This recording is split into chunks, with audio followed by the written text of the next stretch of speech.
हम रूपनगर के जीते हैं, शिकार पर ही जीते हैं। 1980-90 के दशक में हिंदी फिल्मों में शानदार पर्सनालिटी के ये एक्टर खूंखार विलेन के रोल करते नजर आए, जिन्हें आपने भी जरूर देखा होगा। ए शने, हाँ बोल। आज तो तूने मुझे अंदर डाल दिया ना बेटा, लेकिन एक चीज याद रखना, जिस दिन मैं बाहर निकला ना, 4 कूली का बंदोबस्त कर लेना अपना बोझ उठाने के लिए, समझा? इन्होंने अपने करियर की शुरुआत बतौर डांसर की, लेकिन कुछ फिल्मों में एज अ लीड एक्टर भी अच्छा काम किया। देख पुजारी, आज से अपन ने कचरा हटाओ हफ्ता स्टार्ट किया क्या? एक हफ्ते के अंदर अंदर अपने को इधर का सारा कचरा उठा के बाहर फेंकने का। लेकिन एक दौर में हर दूसरी फिल्म में नजर आने वाले इस एक्टर का एक समय ऐसा भी आया कि 18 साल तक इन्हें बिना किसी काम के घर बैठना पड़ा। गुंडागर्दी करने वालों का अपन सख्त दुश्मन है। राजकुमार से पैसे वसूल करने के लिए मात्रे से अपन ने एक पैसा भी नहीं लिया। अरे ये काम अपन ने इसलिए अपने हाथ में लिया क्योंकि साला राजकुमार बड़ा गलत आदमी है। क्या आप मानेंगे कि शूटिंग के दौरान हुए एक हादसे के चलते इनका एक्टिंग करियर खत्म हो गया और ये कुछ गलत काम करके अपना पेट पालने को मजबूर हो गए। साथ ही महंगी शराब और लग्जरी गाड़ियों में घूमने वाले इस एक्टर को पीने के पानी के लिए भी दूसरों पर डिपेंडेंट होना पड़ा। नहीं खान भाई, हम इस बच्चे के लिए इतनी बड़ी कीमत नहीं दे सकते। ये सब कुछ जो आप दे रहे हैं, ये आपका ही नहीं, हम सबका है। मैंने भी अपना खून पसीना बहाया है। और क्या आप यकीन करेंगे कि 5 शादियों और कई महिलाओं के साथ लिव इन रिलेशन में रहने के बावजूद जिंदगी के अंतिम सालों में इन्हें तन्हाई में वक्त गुजारना पड़ा और जब इनकी डेथ हुई तो इनकी बॉडी 3 दिन तक घर में ही पड़ी सड़ती रही। मरियम मिलेगी तो कह देना कि राजा ने झूठा प्रॉमिस किया था और राजा चर्च पे घोड़े पे चढ़कर नहीं जाएगा। और 20 साल तक इस इंडस्ट्री में काम करने वाले इस एक्टर के अंतिम दर्शन के लिए इंडस्ट्री के 20 लोग भी नजर नहीं आए। तो बताएंगे इस एक्टर के बारे में और भी कई दिलचस्प और रूह को झकझोरने वाली बातें जो शायद ही आप जानते होंगे। आप बने रहिए हमारे साथ।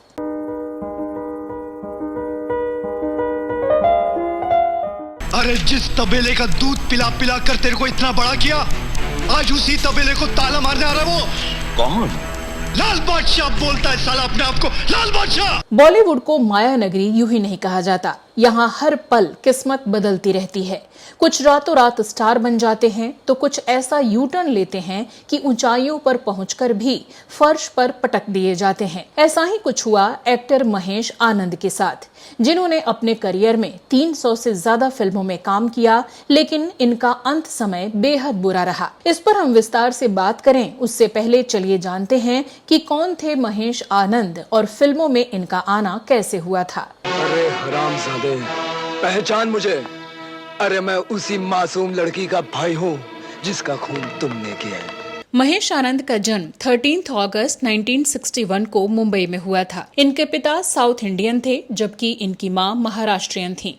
इनके पिता का गैराज हुआ करता था। महेश की मां तारा देवी एक फिल्म एक्ट्रेस थीं, जो 40 और 50 के दशक में हिंदी फिल्मों में काम किया करती थीं। साल 1949 की फिल्म कृष्ण रुक्मिणी में वो तारा देवी की मुख्य भूमिका में थीं। हालांकि महेश की उम्र जब महज 2 साल की थी तभी उनकी मां का देहांत हो गया। इनकी एक बड़ी बहन भी रही जिनका नाम है लता। महेश ने अपनी स्कूलिंग मुंबई से ही की। महेश को बचपन से ही मार्शल आर्ट्स में काफी इंटरेस्ट था और इन्होंने उसमें ट्रेनिंग भी ले रखी थी। देखते ही देखते हार्ड वर्क और अपनी डेडिकेशन के चलते इन्होंने कराटे में ब्लैक बेल्ट भी हासिल कर ली और इसके बाद महेश दुनिया भर में होने वाली फाइटिंग कंपटीशन में पार्टिसिपेट करने लगे। इनकी पर्सनालिटी और लुक काफी आकर्षक था, जिससे इन्हें मॉडलिंग के भी ऑफर्स आने लगे। महेश ने यंग एज में ही इस फील्ड में कदम रखा और कामयाब भी रहे। धीरे धीरे ये भारत के टॉप मॉडल्स में शुमार हो गए। मॉडलिंग के साथ साथ इन्होंने डांस भी सीखा। इतनी सारी खूबियों और गुड लुक्स की वजह से बहुत सारे फिल्म मेकर्स की नजर इन पर पड़ी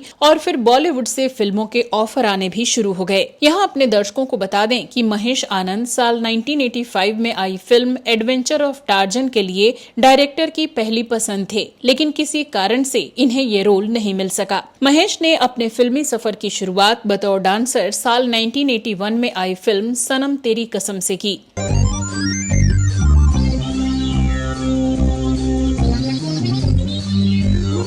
इस फिल्म की प्रोड्यूसर थी बरखा राय, जो कि रीना राय की बहन थी। फिल्म में महेश ने बहुत ही बेहतरीन डांस किया। बरखा राय इनकी मेहनत, लगन और गुड लुक से बहुत इम्प्रेस हुई और इन्हें अपनी अगली फिल्म के लिए भी साइन कर लिया। साल 1984 में आई इस फिल्म का नाम था करिश्मा, जिसमें महेश का एक गेस्ट अपीयरेंस रहा। भैया, जब तक नीता का खूनी जिंदा है, मैं चैन से नहीं जी सकूंगा। देव, उसे मारकर तुम चैन से मर भी ना सकोगे।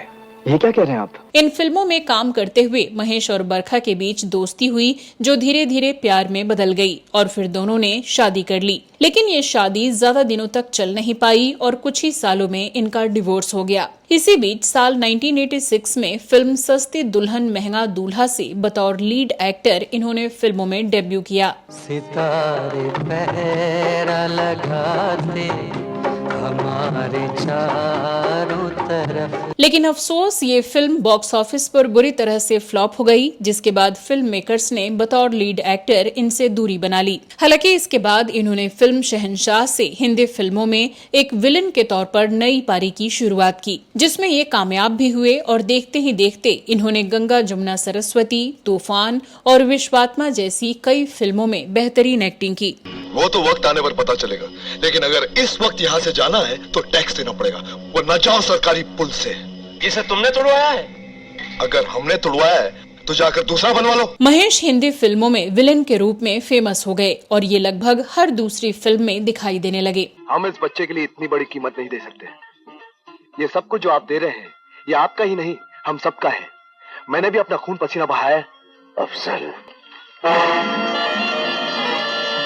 इसी बीच महेश ने साल 1989 में आई तेलुगु फिल्म लंकेश वरडू से साउथ फिल्म इंडस्ट्री में भी अपना डेब्यू कर लिया।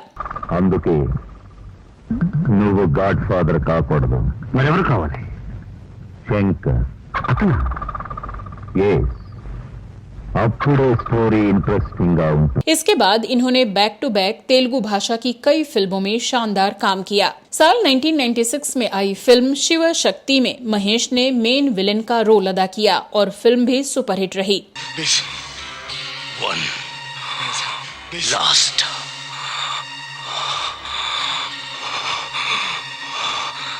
चांस।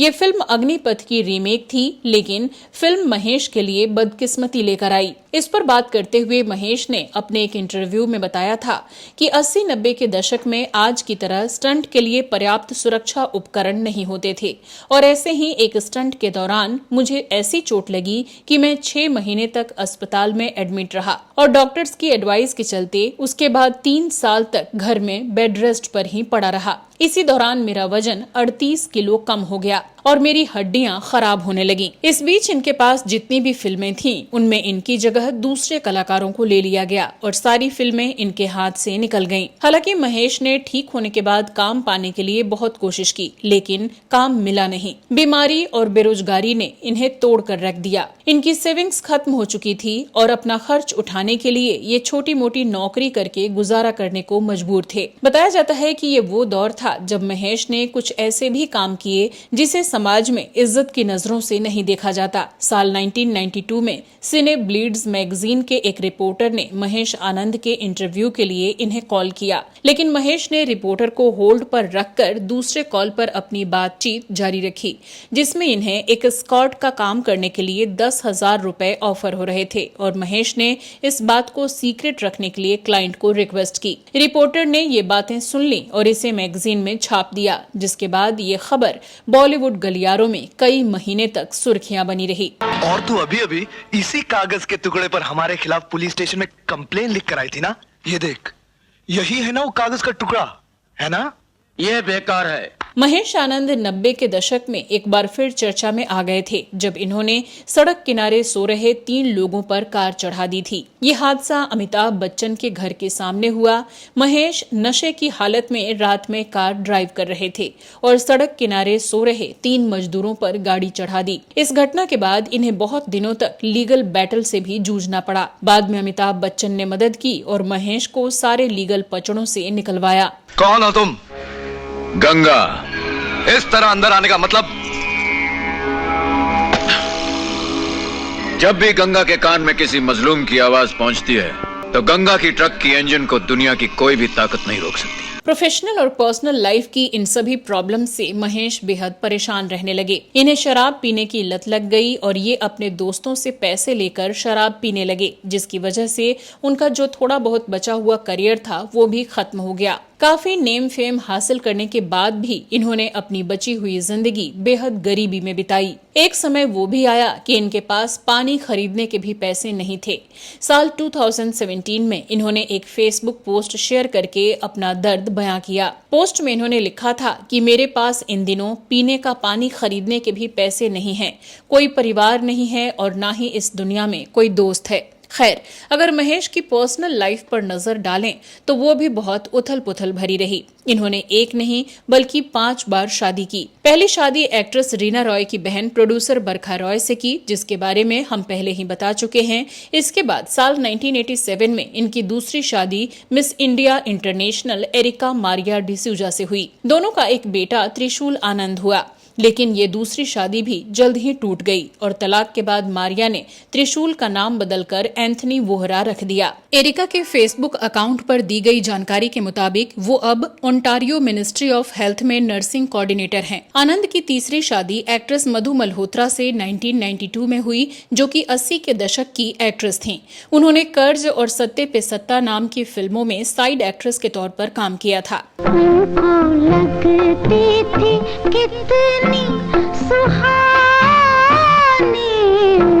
ये शादी भी ज्यादा दिनों तक टिक नहीं पाई और दोनों अलग हो गए। साल 2000 में इन्होंने चौथी शादी एक्ट्रेस उषा बचानी से की। उषा छोटे पर्दे की जानी मानी एक्ट्रेस रहीं। आपने इन्हें कुंडली भाग्य विधाता नाम के टीवी सीरियल में देखा होगा। इस नए कोर्ट में बहुत ही जच रहे हो, लेकिन एक कमी है।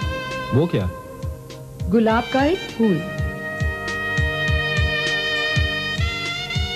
जिसकी जगह यहाँ है। लेकिन 2 साल बाद ही इनका फिर से तलाक हो गया। उषा के प्रेग्नेंट होने की खबर भी आई थी, लेकिन बाद में एक्ट्रेस ने महेश पर शराब के नशे में उनके साथ जोर जबरदस्ती का इल्जाम लगाया और तलाक ले लिया। खबरों की माने तो साल 2015 में महेश ने एक रशियन लड़की लाना के साथ 5वीं शादी की, जिसकी फोटो महेश आनंद ने खुद फेसबुक पर शेयर की थी और उसे अपनी पत्नी बताया था।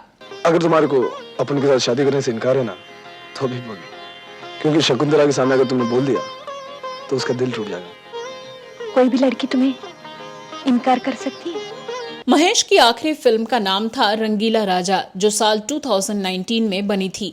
जब ये फिल्म महेश को ऑफर हुई तो इनकी खुशी का ठिकाना नहीं था। 18 साल बाद इन्हें फिर से फिल्मों में काम करने का मौका मिल रहा था। साथ ही इन्हें इस बात की भी पूरी उम्मीद थी कि इस फिल्म के बाद इन्हें बॉलीवुड में एक बार फिर से काम जरूर मिलेगा, लेकिन बदकिस्मती से ऐसा हुआ नहीं। इस फिल्म के रिलीज के कुछ ही दिनों बाद महेश की डेथ हो गई। 57 साल की उम्र में 9 फरवरी 2019 को महेश अपने मुंबई के वर्सोवा फ्लैट में डेड पाए गए। पुलिस रिपोर्ट्स के मुताबिक महेश की मौत 3 दिन पहले ही हो चुकी थी और जब इनके फ्लैट से बदबू आने की शिकायत पड़ोसियों ने की तो पुलिस ने दरवाजा तोड़कर इनके शव को बाहर निकाला। वैसे इनकी मौत जिन हालातों में हुई थी वो देखकर कुछ लोगों ने इसे नेचुरल डेथ ना होने का शक जताया। पुलिस जब महेश के घर में गई तो इनकी बॉडी सोफे पर थी, सामने टीवी चल रही थी, टेबल पर एक शराब की बोतल रखी थी और वो इस हालत में 3 दिनों से मरे हुए थे। ये सिचुएशन नॉर्मल नहीं लग रही थी, लेकिन बाद में पुलिस की पोस्टमार्टम रिपोर्ट में